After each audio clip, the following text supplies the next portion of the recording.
Ausalt öeldes ma isegi kuulan huviga, mida sa räägid hambumusest, sellepärast et minu kui osteopaadi kogemus on väga väike sellega. Mina töötan ju suuresti lastega, aga ma saan aru, et sina oled pädev sellel teemal rääkima ja sul on ka mingisugune oma kogemus ja kogemuste pagas, mida sa saad jagada ja kuidas need kaks asja üldse sinu töös kokku käivad? Lapsed, hambumus, osteopaatia, tehnikad, kuidas seda kõike on võimalik ühendada? Jaa, et sellepärast ongi see eriti põnev teema, et inimesed väga ei tea, et hambumusprobleemidega saab osteopaadilt abi. Ja mis see tähendab? Et meil on väga erinevaid hambumusprobleeme. On geneetilised, siis on sünnitraumast võivad olla siis põhjustatud ja ka sellised harjumuslikud või käitumuslikud välja kujunenud hambumusprobleemid. Et neid on erinevaid. Ja kuidas osteopaat sellega töötab, ongi, et kui lapsel on tuvastatud, et on vaja ortodontilist abi, siis on mõistlik tulla temaga paralleelselt ka osteopaadi vastuvõtule, kes vaatab lapse keha terviklikult üle, kuna hambumus ei ole samamoodi ainult lokaalne, eraldiseisev nii-öelda siis osa meie kehast. Ainult suuprobleem, et see ei piirdu ainult sellega, et see on siin, on ju? Just, et see ei ole ainult suuprobleem, et see peegeldab suuremat probleemi, et see on seotud meie rühiga väga tugevalt ja siin on kaasatud väga erinevad siis kehaosad või struktuurid, et me vaatame lihaseid, me vaatame närvisüsteemi, me vaatame luid, luustikku, et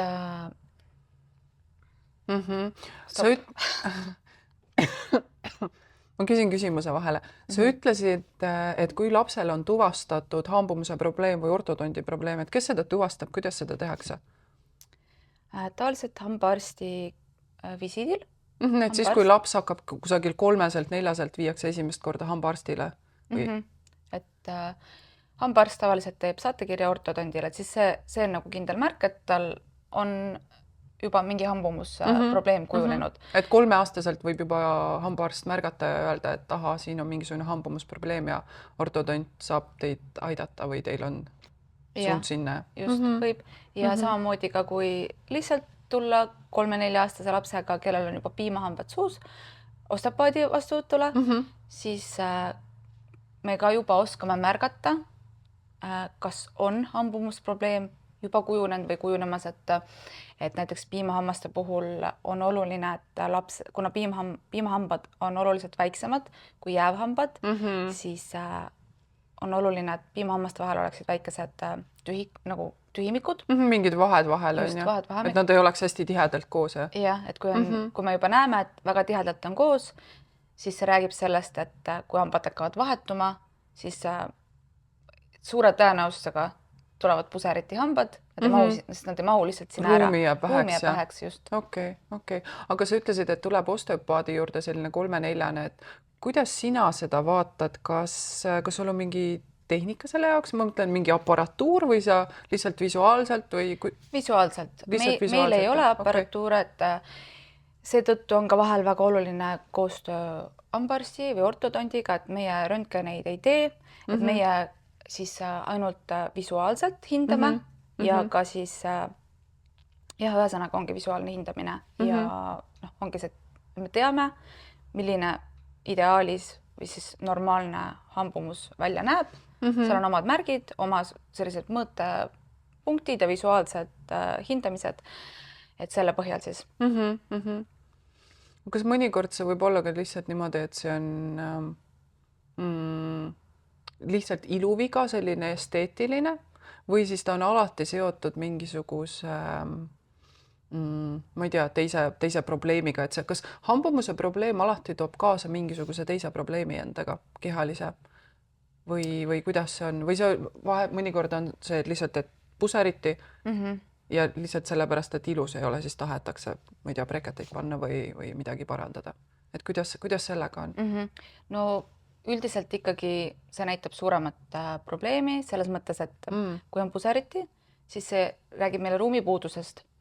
Ehk suure tõenäosusega on meil tegemist kitsaste lõualuudega, kas ülalõualuud on liiga kitsad, alalõualuud või siis võib ka esineda suuhingamist, mis keelevale asend, et see räägib tavaliselt veel mingist probleemist kehas, et see ongi vaja siis tuvastada, et mis konkreetselt, et see on nii erinev, mis kellelgi parasjagu teemaks on ja siis sellega tegeleda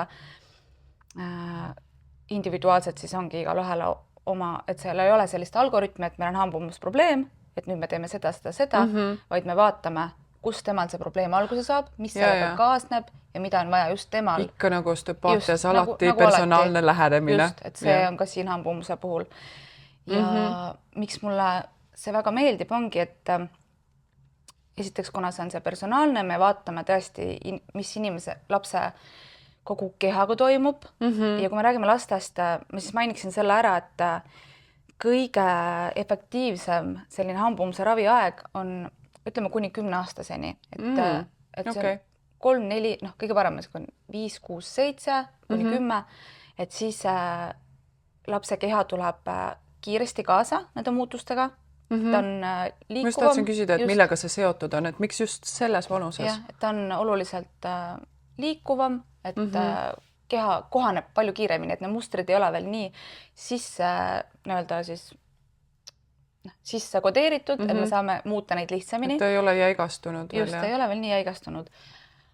Aga siis muidugi ka 10+ vanuses on võimalik seda manuaalset korrektuuri teha, see võtab lihtsalt natuke rohkem aega. Meil on vaja natuke rohkem kannatust, natuke rohkem kaua see natuke rohkem aega on, et kaua muidu selline, kui on mingisugune lihtsam hambumuse probleem, et kaua selline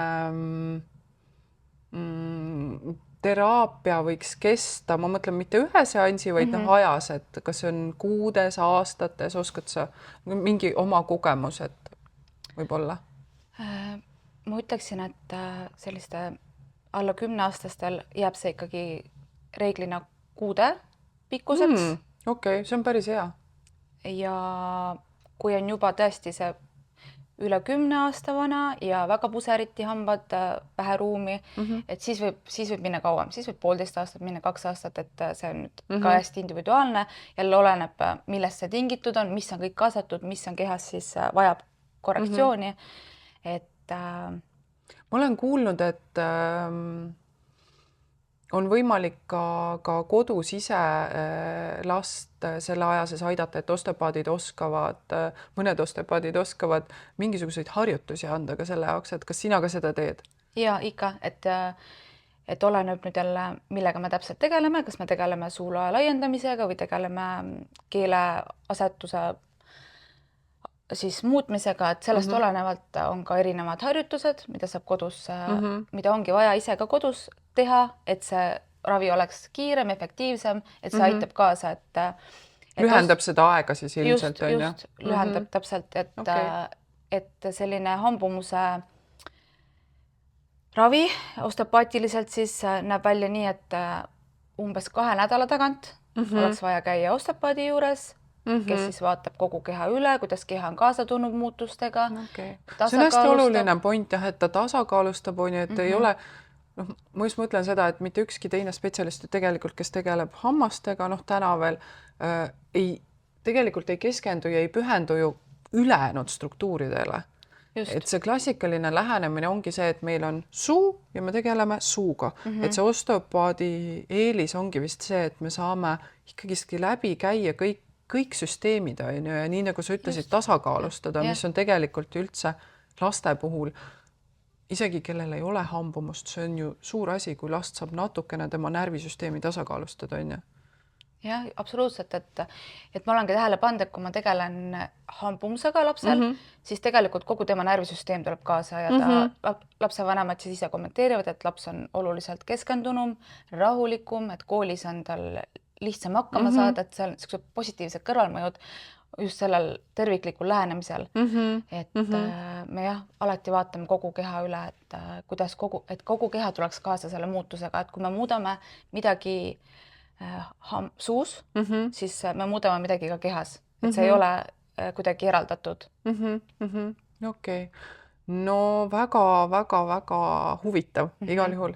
Ja minu meelest see on nii hea alternatiiv tegelikult, kui me mõtleme selle peale, kui kaua võtab üks hambumusega, kui me räägime nüüd suulae laiendamise nendest plaatidest või breketitest või millestki, see ulatub ju ka aastatesse, on ju.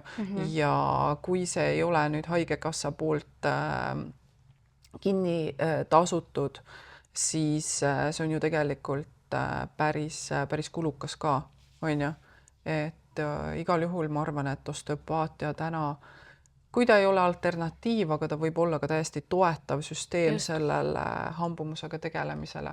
Ja, et ma tahtsin ka tegelikult mainida, et see ei tähenda, et alati peab valima selle manuaalse korrektuuri, et kui inimene ikkagi otsustab, et ta näiteks kodus mingil põhjusel ei taha või ei jaksa neid harjutusi teha ja ta tahab ikkagi panna näiteks breketid või kaped, siis see on ka okei, aga ka siin saab osteopaat olla abiks. Ta saab samamoodi enne breketite panekut keha ette valmistada, tegeleda siin suus pingete vabastamisega, et vaadata, et keha oleks siis nii-öelda ette valmistatud ja kui breketid pannakse, iga kord, kui pingutatakse, siis osteopaadi juurde, osteopaat aitab selle pingutamisega kehal hakkama saada, sest see on ikkagi see pinge kehas. See on see ülioluline point on ju tegelikult. Et välismaal on see täiesti normaalne praktika, Prantsusmaal on see täiesti normaalne, et kui breketid on suus, siis käiakse paralleelselt osteopaadi juures, sest see aitab kehal kiiremini breketist tulenevate muudatustega hakkama saada. Et ei tekiks mingit tüsistusi ka ilmselt sellepärast, et tegelikult kui me siin muudame ükskõik kudapidi, on ju, siis see võib ju tekitada pinge kusagile täiesti ootamatusse kohta, on ju. Ja täpselt, et ja väljenduda. Et kõhuvalud võivad tekkida, me ei saa arugi, et see on üldse seotud selle pingega, mis meil siin suus toimub. Aga kui me räägime breketitest ja sellest, et kui näiteks on kitsad lõualuud ja hambad on puseriti, siis me peame arvestama sellega, et breketid üksi ei lahenda seda probleemi, et ta küll tõmbab hambad sirgu, aga ruumi juurde ju ei teki.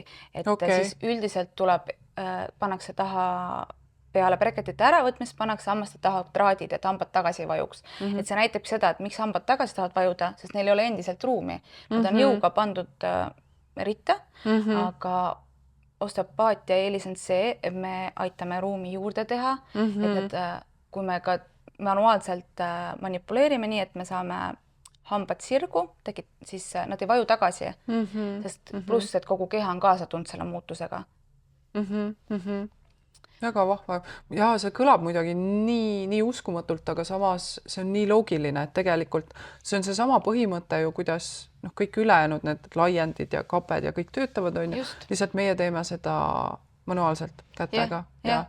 Et täpselt samamoodi kui sa paned laiendi, et ta ju laiendab, et samamoodi ta teeb sama tööd, aga lihtsalt meie teeme seda kätega manuaalselt ja töötame veel lisaks teiste struktuuridega, et laiendi on lokaalne, tema töötab ainult selle laiendamisega, tema ju keha ei tasakaalusta ja muude struktuuridega ei tegele, et meie siis proovime aidata terviklikumalt. Ja tegelikult on ka asju, mida lapsevanemad saavad ise kodus teha, kui lapsed on juba väikesed, hakkavad lisatoitu sööma, et millest võib-olla piisavalt ei räägita, ongi see, et kuidas üldse lõualuude areng on, et luud arenevad meil ja laienevad siis, kui lihased teevad tööd, aga lihased teevad tööd siis, kui nad näiteks kui me räägime suust, siis näiteks kui me närime. Peab midagi mäluma. Mäluma, närima, et kuna hästi palju on mindud pehme toidu peale. Ja tähelepanu, see on oluline moment. Just, et ikkagi pakkuda, et vaadata, et lapsel oleks piisavalt seda mälumist, et ta saaks ka tahkeid toite, et kõik ei oleks ainult pehme, et see nii palju muudab struktuuri, ja aitab et juba annab selle eelise, et need lõualuud ikkagi laienevad ise ka loomulikult. Ja, okei. Aga äärmiselt huvitav ja ma ei tea, kas selle teemaga võtame kokku ja läheme järgmise teema juurde? Hüppame, sukeldume kohe järgmisesse teemasse ja võtame ette hemoroidid.